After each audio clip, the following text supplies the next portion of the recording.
গেল ৩রা ডিসেম্বর থেকে অস্থির দক্ষিণ কোরিয়ার রাজনীতি। হঠাৎই প্রেসিডেন্ট ইউন সুক ইউলের সামরিক আইন জারির প্রতিবাদে রাস্তায় নামেন দেশটির সাধারণ মানুষ। বিক্ষুব্ধ জনতা ও পার্লামেন্টের বিরোধিতার মুখে পড়ে কয়েক ঘন্টার ব্যবধানে মার্শাল লয়ের আদেশ তুলে নিলেও থামেনি সিউলের রাজপথে জনস্রোত। বৃহস্পতিবারও প্রেসিডেন্টের অভিশংসনের দাবিতে বিক্ষোভে ফেটে পড়েন দেশটির বাসিন্দারা।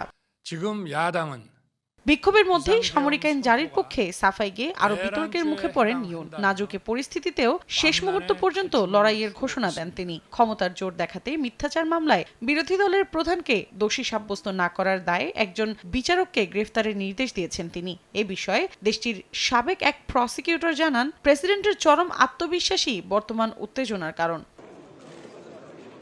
প্রেসিডেন্ট ইউনকে অভিশংসনের জন্য দ্বিতীয় দফায় পার্লামেন্টে প্রস্তাব উত্থাপন করেছে বিরোধীরা।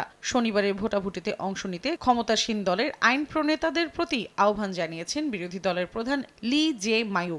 রাজনৈতিক দলের মতাদর্শের চেয়ে সংবিধান এবং সার্বভৌমত্বকে সবকিছুর ঊর্ধ্বে রাখতে বলেছেন তিনি। প্রেসিডেন্টকে নিজ থেকেই সরে যাওয়ার আহ্বান জানিয়েছেন ক্ষমতাসীন দলের প্রধান। এদিকে গেল সপ্তাহে অভিশংসন প্রক্রিয়ায় অংশ না নেওয়া আইন প্রণেতাদের বিভিন্ন অজ্ঞাত সূত্র থেকে প্রাণনাশের হুমকি দেওয়া হচ্ছে বলে জানিয়েছে আন্তর্জাতিক গণমাধ্যমগুলো, যদিও এ নিয়ে বিস্তারিত কিছুই জানা যায়নি। মৌসুমী সাথী, সময় সংবাদ।